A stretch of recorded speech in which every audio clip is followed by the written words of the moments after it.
बहुत जल्दी आपने अगर कंप्लीट भी होने वाला है तो समाज लिए बहुत उपयोगी हुई।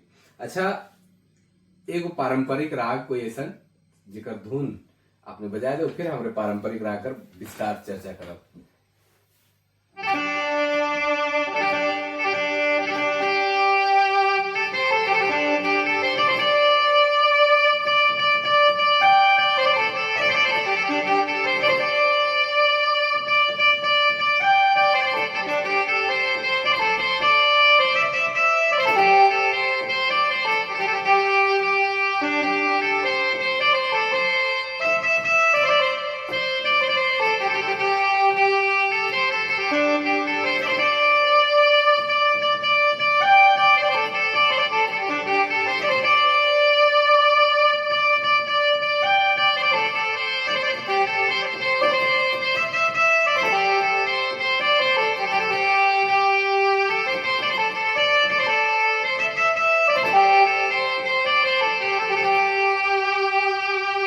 कौन राग करते हैं? होला करो दोहरे डमकच। अच्छा, दोहरे